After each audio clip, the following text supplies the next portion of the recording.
अस्सलाम वालेकुम guys, I hope you are doing fine. My name is Asha Sadiqa.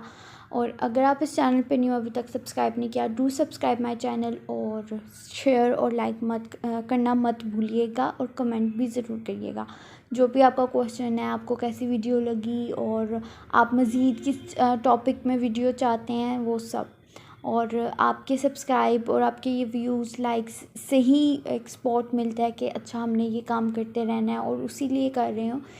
इसलिए बीच में बहुत बार छोड़ के भी दोबारा कंटिन्यू किया, सिर्फ आप लोगों की सपोर्ट की वजह से। तो अगर हम इतना टाइम लगा के और इतनी मेहनत करके ये काम करें, आई होप कि आप इसको सब्सक्राइब भी करें और कमेंट में भी आप मुझे रिव्यूज़ दें कि आप मज़ीद क्या चाहते हैं और किस तरह आप मॉडिफाई हो सकता है, या क्या प्रॉब्लम्स आ रही हैं जिसको कवर किया जा सकता है। So thank you. और अब हम अपने टॉपिक की तरफ आते हैं। आज का हमारा टॉपिक है मोटर डिसऑर्डर्स। मोटर डिसऑर्डर्स की जब हम बात करें तो मूवमेंट डिसऑर्डर्स, मोटर से मूवमेंट ही ज़हन में आता है। बायोलॉजी में मोटर मीन्स मूवमेंट्स। तो मोटर डिसऑर्डर्स में टिक डिसऑर्डर की हम बात करेंगे। टिक डिसऑर्डर एक्चुअली है क्या? It's twitching of muscles, movements और रिपीटेड साउंड्स या मूवमेंट्स, वो जो लोग रिपीटेडली करते हैं, सडन होती हैं और रिपीटेड होती हैं। लाइक आइज़ ब्लिंक करी जाते हैं। कुछ लोगों को आइज़ ब्लिंक करने की आदत होती है। कुछ लोगों को अपने वो जिनसे गले से कोई आवाज़ सी निकालते हैं। ये ऐसे कोई और आम भी वैसे है एक तो इस तरह ये अक्सर अगर आपने बॉलीवुड मूवीज़ देखी होंगी तो उसमें कुछ कैरेक्टर्स होते हैं जो इन लोगों ने डाले होते हैं, जिनके एक स्पेसिफिक पैटर्न होता है मूवमेंट का। थोड़ी देर अपना एक कंधा उठा के बात करते करते अपना एक कंधा ऊपर नीचे करी जाना, और कभी अपने दोनों शोल्डर्स को हिलाना। तो ये डिफरेंट मूवमेंट्स होती हैं जो कि उस इंसान की अनवोलेंटली उस इंसान के साथ होती हैं। वो वोलेंटरी वो मूवमेंट्स नहीं कर रहा होता, अनविलिंगली उसके साथ हैपनिंग हो रही हो, अनविलिंग हैपनिंग होती है उसके साथ ये। तो इन सडन ट्विचेस, मूवमेंट, साउंड्स को जो रिपीटेडली हो रही हैं एक पर्सन के साथ, हम टिक डिसऑर्डर कहते हैं। ये देखें, ये कुछ एग्जांपल्स हैं। वो ये लड़की देखें, अपनी लड़की की आई मूवमेंट्स देखें। ये लड़के का वो बार बार अपनी गर्दन किस तरह हिला रहा है। ये लड़का बार बार वो जो हाथ मार रहा है, ये एकदम से उसने गर्दन हिलाई बात करते करते। तो अगर हम मज़ीद टिक की बात करें, टिक डिसऑर्डर की मज़ीद क्या है टिक डिसऑर्डर्स में आगे टॉरेंट डिसऑर्डर आ जाता है, परसिस्टेंट और क्रॉनिक मोटर और वोकल टिक डिसऑर्डर आ जाता है, प्रोविजनल टिक डिसऑर्डर आता है। Diagnosis for any tic disorder is based on the presence of motor and vocal tics के vocal tic disorder, motor tic disorder, motor and vocal tic disorder. Like अगर वो बचपन में आई ब्लिंक करने की आदत पड़ गई तो वो बड़े होकर भी आई ब्लिंक करी जा रहा है, तो ये परसिस्टेंट और क्रॉनिक मोटर डिसऑर्डर होगा। ठीक है, मोटर टिक डिसऑर्डर होगा। उसके बाद अगर हम टॉरेंट डिसऑर्डर की बात करें, टॉरेंट डिसऑर्डर का कोड है 307.23. तो अगर हम इसमें मज़ीद क्राइटेरिया ए देखें, both multiple motor and one or more vocal tics have been present. अगर दोनों होंगी, मोटर भी होंगी और वोकल भी होंगी, मोटर मल्टीपल मोटर्स हो सकती हैं, या वोकल एक या एक से ज़्यादा भी हो सकती हैं, प्रेजेंट होंगी at some time during the illness, किसी इलनेस के दौरान। फिर ऑल्दो नॉट नेसेसरीली कॉन्करेंटली, कि ज़रूरी नहीं है किसी डिसऑर्डर के दौरान ही हो, लेकिन या किसी इलनेस के दौरान ही हो, किसी इलनेस की वजह से ही हो, लेकिन अगर हो गई है फिर द टिक्स में wax and when in frequency, मतलब कि ये ज़्यादा कम हो सकती हैं फ्रिक्वेंसी में, कि कभी हल्का थोड़ा थोड़ा होना, कभी ज़्यादा होना, लाइक कि अगर वो पर्सन रिलैक्स्ड है उसके साथ इतना वो चीज़ नहीं हो रही, लेकिन कुछ ऐसे सर्कमस्टांसेस आए हैं वो ज़रा एंशियस है तो तब उसके साथ ये चीज़ ज़्यादा होने लग गई है। तो इस राइन की फ्रिक्वेंसी में कमी पेशी आती रहती है, बट हैव परसिस्टेंस, लेकिन ये परसिस्टेंट होते हैं फॉर मोर देन 1 ईयर। कि इसका फर्स्ट टिक ऑन, मतलब कि जब पहला टिक डिसऑर्डर आया है उसके बाद तकरीबन 1 साल तक ये परसिस्टेंट ही रहा है फर्स्ट ऑनसेट के बाद, तो फिर हम कह सकते हैं कि ये टिक डिसऑर्डर है। लेकिन इसकी जो सी इंटेंसिटी है वो ज़्यादा कम हो सकती है। उसके बाद ये 18 ईयर्स से पहले ही इसका ऑनसेट होता है। The disturbance is not attributable, ये किसी फिजियोलॉजिकल इफेक्ट्स या किसी सब्सटेंस की मदद ना हो, लाइक डोपामिनर्जिक डिसऑर्डर्स की अगर हम बात करें, डोपामिनर्जिक कि डोपामीन की कमी की वजह से जो डिसऑर्डर्स होते हैं तो वो ज़्यादा मूवमेंट डिसऑर्डर्स होते हैं, और मूवमेंट डिसऑर्डर में काफ़ी ये इस तरह के ही डिसऑर्डर्स आते हैं। तो अगर उस चीज़ की वजह से है तो हमने ये भी चीज़ करनी है कि ये कोई मेडिकल कंडीशन नहीं है, हंटिंगटन डिजीज़ या पोस्ट वायरल एनसेफेलाइटिस नहीं है, कोकेन या किसी दूसरी तरह की सब्सटेंस का अगर हम यूज़ करें तब भी ये वजह हो सकती है। यहाँ पे देखें डिफरेंट टाइप के डिसऑर्डर बताए हुए हैं कि गर्दन इस तरह हिलाते रहना, आर्म मूवमेंट्स हो सकती हैं, फेशियल एक्सप्रेशंस हो सकते हैं, कुछ भी। अब अगर हम परसिस्टेंट एंड क्रॉनिक मोटर और वोकल टिक डिसऑर्डर की बात करें, सिंगल और मल्टीपल, वही पहली बात कि सिंगल और मल्टीपल मोटर और vocal tic have been present during the illness but not both vocal and motor and vocal, मतलब किसी इलनेस की वजह से ये हुए हैं लेकिन मोटर और वोकल दोनों नहीं होंगे, मतलब दोनों में से कोई एक होगा। ठीक है, वही चीज़ के ऑनसेट जब फर्स्ट टिक, मतलब फर्स्ट उसके साथ टिक का ऑनसेट हुआ है, ऑनसेट होने के बाद परसिस्टेंटली एक साल तक रहा है, लेकिन उस 1 साल में उसकी इंटेंसिटी फ्रिक्वेंसी ज़्यादा कम होती रही है, और ये दोबारा 18 ईयर से पहले ही होगा। और फिर दोबारा वही डिस्टर्बेंस इज़ नॉट एट्रीब्यूटेबल कि ये किसी फिजियोलॉजिकल इफेक्ट्स, मतलब किसी सब्सटेंस कोकेन या अल्कोहल या किसी भी दूसरी किस्म के सब्सटेंस की वजह से ना हुआ हो, किसी मेडिकल कंडीशन की वजह से जो कि पोस्ट वायरल एनसेफेलाइटिस है या फिर हंटिंगटन डिजीज़ है उनकी वजह से ना हुआ हो। और ई जोन से कि criteria have never been met for Tourette disorder, कि वो टॉरेंट डिसऑर्डर के साथ इसका ये टॉरेंट डिसऑर्डर था, इस टॉरेंट डिसऑर्डर के साथ उसका क्राइटेरिया मीट ना कर रहा हो, दोनों के जो से क्राइटेरियाज़ हैं वो डिफरेंट हो। उसके बाद फिर हम प्रोविजनल टिक डिसऑर्डर्स बात करते हैं। प्रोविजनल टिक डिसऑर्डर की वही एस है कि सिंगल और मल्टीपल मोटर और वोकल टिक्स हों, the tic has been present for less than 1 year, लेकिन वो 1 साल से कम के अरसे पे हो, लाइक अभी उसको सिर्फ 6 माह हुए हैं कि जी ये जो उनसे ये बात करते हुए अपनी आंखें ब्लिंक करी जा रही हैं, अपनी गर्दन बहुत अजीब तरीके से हिलाता है अचानक बात करते करते, और वो बंदा कहता है कि मेरे इख्तियार में नहीं है, मुझसे काबू में नहीं आ रहा, लेकिन अभी उसको 1 साल नहीं हुआ। जब उसको हमने कहा है कि टिक या टॉरेंट डिसऑर्डर का क्राइटेरिया है कि वो 1 साल के बाद ही हम डायग्नोस करेंगे क्रॉनिक टिक या फिर टॉरेंट को। तो अगर 1 साल से पहले हमारे पास पेशेंट आ गया तो हम उसको प्रोविजनल टिक डिसऑर्डर को डायग्नोस करेंगे। एक तो 18 साल के बाद की एज उसकी, मतलब 18 साल से छोटी एज उसकी, उसको होना चाहिए 15, 16, 17 का। ठीक है, एक तो ये चीज़। दूसरी ये चीज़ कि अभी उसको ये जो ऑनसेट टिक का स्टार्ट हुआ है उसको हुए अभी सिर्फ 6 महीने हुए हैं, या फिर 1 साल से कम का ईयर्स है, 8, 9, 7 हो सकते हैं महीने, तो तब हम इसको प्रोविजनल टिक डिसऑर्डर डायग्नोस करेंगे, क्योंकि अभी उसका वो जो एक क्राइटेरिया था टाइम ड्यूरेशन का वो फुलफ़िल नहीं हुआ कि हम उसको टिक या टॉरेंट डिसऑर्डर को डायग्नोस करें। इस वजह से फिर वही चीज़ कि हम ये भी देखेंगे कि ये फिजियोलॉजिकल इफेक्ट्स तो नहीं है किसी कोकेन का या किसी दूसरे सब्सटेंस का या अल्कोहल का या किसी भी दूसरे कोई मैरिजुआना का। हम ये भी देखेंगे कि मेडिकल कंडीशन या हंटिंगटन या पोस्ट वायरल एन्फिलाइटिस इस तरह के किसी मेडिकल कंडीशन का तो अफेक्ट नहीं है। और फिर वही चीज़ कि ये क्राइटेरिया जो है ये टॉरेंट डिसऑर्डर या फिर मोटर और वोकल टिक डिसऑर्डर से मैच ना कर रहा हो। वो ये जो सी लास्ट ए है ना, वो एक्चुअली डिफरेंशिएट डायग्नोसिस है।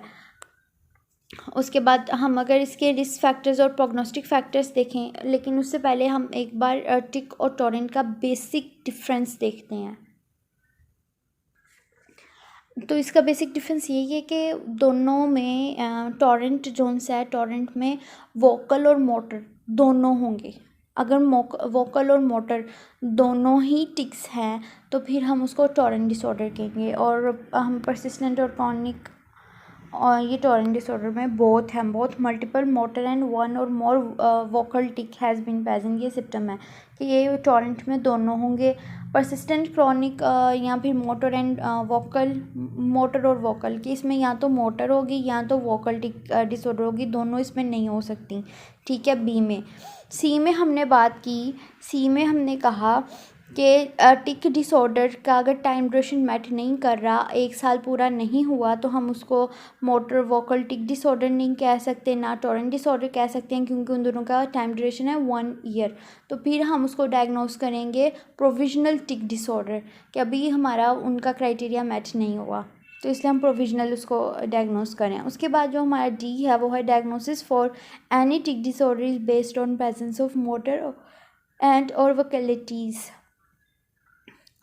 अब अगर हम इसके रिस्क फैक्टर्स को हम गौर करें तो वो क्या है कि टिक्स आर वर्सेंड बाय एंजाइटी। वही चीज़ जो मैंने पहले बात की कि अगर वो रिलैक्स्ड है तो तब में भी उसकी इंटेंसिटी लो हो, लेकिन अगर वो एंशियस है मतलब एंजाइटी है, एक्साइटमेंट है, कोई एक्सोशन है मतलब थका हुआ है, तो मे बी ज़्यादा हो उसकी जो उनसे इंटेंसिटी और टिक्स की वो ज़्यादा हो जाए, वो वर्सनिंग की तरफ जाने लग जाए। टिक्स क्या है? टिक्स का जैसे मैंने आपको पहले भी बताया, वो सडन मूवमेंट्स या वो सडन साउंड्स या वो sudden twitching of body parts हैं जो कि इंसान करता है। वो हाथ पाँव ट्रंक की, लेग्स की, फुट्स की, किसी भी तरह की ट्विचिंग, किसी भी तरह की मूवमेंट हो सकती है। उसके बाद इंडिविजुअल्स में have fewer tics when engaged in school work के, जैसे कि अगर वो स्कूल वर्क कर रहा है, कोई टास्क कर रहा है, अपना काम कर रहा है, तो मे बी उसके टिक्स जो से होंगे वो फ्यूअर होंगे। लेकिन स्ट्रेसफुल सिचुएशन में, एक्साइटिंग इवेंट्स में, किसी टेस्ट वगैरह में, किसी एक्साइटिंग एक्टिविटीज़ में उसके टिक्स ज़्यादा हो सकते हैं। ये टेम्परामेंटल रिस्क फैक्टर हमने पढ़ा। उसके बाद इन्वायरमेंटल रिस्क फैक्टर अगर हम पढ़ें तो ऑब्जर्विंग अ जेस्चर और साउंड इन अनदर पर्सन में result in the individual with a tick disorder making a similar gesture. कि में भी ये भी हो सकता है कि एक बंदा है वो अपनी आइस ट्विच कर रहा है, एक बंदा बहुत गौर से उसको देख रहा है, अच्छा ये आइस ट्विच कर रहा है, उसके बाद वो खुद की भी आइस उसकी इनवल ट्विच करे और ऐसा होने लग जाए कि अब उसकी भी आइस ट्विचिंग होने लग गई हैं। ठीक है, उसने इतने गौर से उसको किया है ना ऑब्ज़र्व कि वो उसके अनकॉन्शियस में चला गया और वो ही एक फॉल्ट बन गया। तो इस वजह से कि मे बी अगर आप किसी को अच्छे से ऑब्ज़र्व कर रहे हैं तो वो सिमिलर जेस्चर्स जो से हैं या सिमिलर साउंड जो से वो आप में भी आने लग जाते हैं। ये इनकरेक्टली परसीव्ड होती हैं और ये पर्पसफुल भी हो सकती हैं कि हम ये जानबूझ के इनकरेक्टली परसीव्ड कर रहे हैं। ठीक, this can be particular problem when the individual is interacting with authority figures, और may be teacher, supervisor, police, इस तरह के लोगों के साथ अगर हम लोग इंटरेक्ट कर रहे हों तो तब हम ज़रा कंफ्यूज होते हैं। कंफ्यूज में हमें कुछ समझ नहीं आ रहा होता और हम कुछ इनवॉलेंटरी मूवमेंट्स करते हैं जिनसे हम अवेयर नहीं होते। तो ये इसी तरह का होता है। और मे बी अगर हम टीचर, सुपरवाइज़र, किसी पुलिस या किसी अथॉरिटी से बात कर रहे हो, हम कर रहे हैं, तो तब भी ये टिक डिसऑर्डर्स जो होते हैं, टिक वगैरह कर रहे होते हैं, तो वहाँ पे हम देख सकते हैं। उसके बाद risk and prognostic factors. Risk और प्रोग्नोस्टिक फैक्टर्स को अगर हम देखें,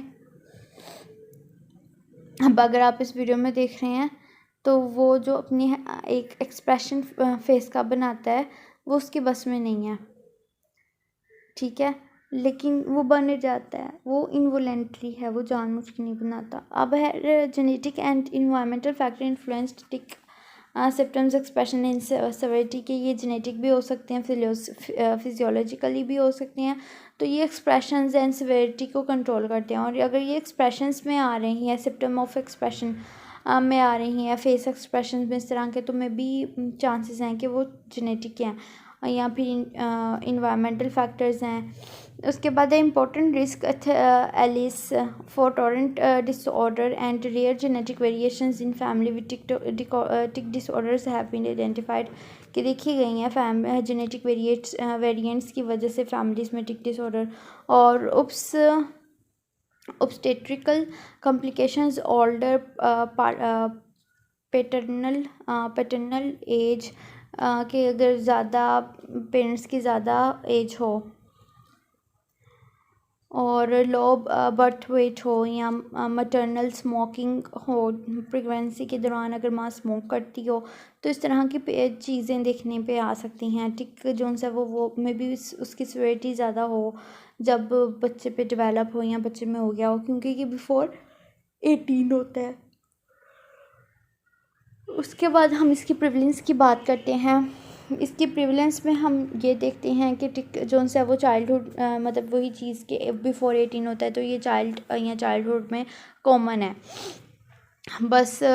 but transient in most cases, मतलब डिफरेंट होता है केसेस में। The estimate prevalence of Tourette disorder range from 3 to 8 per 1000 in school age children. School age children में हर 1000 में से 3 या 8 लोगों को हो सकता है। Males are more commonly affected than females, और मेल्स में ज़्यादा होता है with the ratio varying from कि मेल्स में 2 तो फीमेल्स में 1, मेल्स में 4 तो फीमेल्स में 1, ये रेशो है 2:1 और 4:1 की। फिर a natural survey is in the United state estimated 3 पर 1000 कि 3 लोगों को 1000 में से 3 लोगों को है। ठीक है, अब है the frequency of identified cases was lower among African Americans and Hispanic Americans, फिर है which may be related to difference in access to care। अब डिफरेंशियल डायग्नोसिस की तरफ हम आते हैं। डिफरेंशियल डायग्नोसिस में हम देखते हैं obsessive compulsive and related disorders को। पहले obsessive compulsive and related disorders की जब हम बात करते हैं तो हम डिफरेंशिएटिंग इसको हमें ऑब्सेसिव कंपल्सिव बिहेवियर से टिक को डिफरेंशिएट करना पड़ता है, जो कि डिफ़िकल्ट भी है। अब अगर हम क्लूज़ देखेंगे, ऑब्सेसिव कंपल्सिव को उस चीज़ के बारे में कॉग्निटिव बेस्ड ड्राइव होती है, उसको एक चीज़ होती है फियर ऑफ कंटेमिनेटिंग। जैसे कि एक बंदा है वो नर्वस हो रहा है तो उसको उस पे एक थॉट है, लेकिन टिक वाले का बिल्कुल अनसर्टन अनविलिंगली हो रहा है, लेकिन ऑब्सेसिव में एक थॉट है, एक थॉट प्रोसेस है जो कि उस बिहेवियर को जनरेट कर रहा है। तो ये एक चीज़ है। The need to perform the action in a particular fashion और a certain number of times equally और both sides of the body और until just right feeling is achieved, कि उसमें उसने जस्ट राइट और सेटिस्फैक्शन लेनी होती है, उस सेटिस्फैक्शन की वजह से हो रही है। जबकि टिक जो सी है वो अनवॉलेंट्री और सडनली हो रही है, लेकिन अनवॉलेंट्री हो रही है। ठीक है, इम्पल्स कंट्रोल प्रॉब्लम्स होती हैं इनमें भी, रिपीटेटिव बिहेवियर्स होते हैं। ऑब्सेसिव कंपल्सिव में दूसरी भी चीज़ों को लेके ऑब्सेसिव कंपल्सिव में रिपीटेटिव बिहेवियर्स होते हैं, लेकिन टिक डिसऑर्डर वालों में सिर्फ ये वो स्पेसिफिक मूवमेंट जो सी है वो रिपीटेटिव होती है। उसके बाद अगर हम आगे बात करें कोमोर्बिडिटी में, तो इसमें मेडिकल एंड साइकेट्रिक कंडीशंस जो सी होती हैं लाइक ADHD, ऑब्सेसिव कंपल्सिव, ये के साथ ये कोमोर्बिडिटी जो सी है वो पर्टिकुलरली कॉमन है।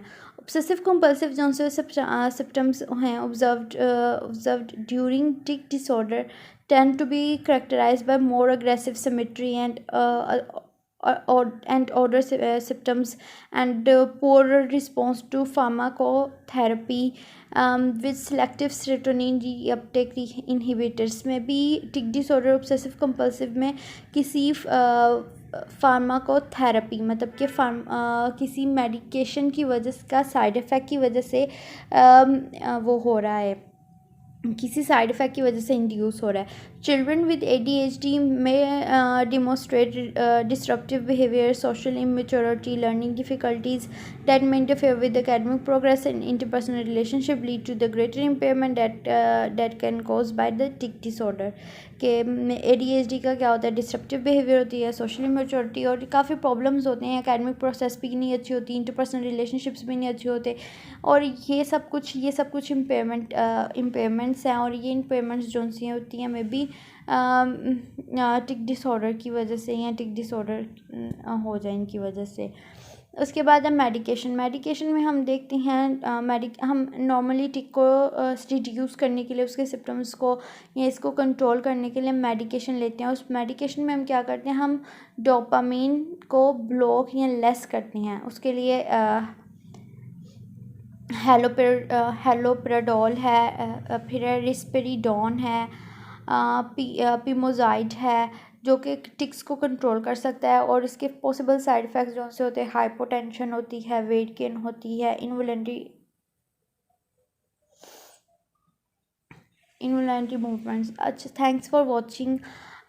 इस चैनल को फिर से वही चीज़ के सब्सक्राइब ज़रूर करिएगा, शेयर ज़रूर करिएगा, कमेंट में बताइएगा आपको वीडियो कैसी लगी, और कोई पॉइंट अगर मुझसे मिस हो गया हो तो वो भी मेंशन कर दीजिएगा। और I hope you doing fine. अल्लाह हाफिज़, टेक केयर।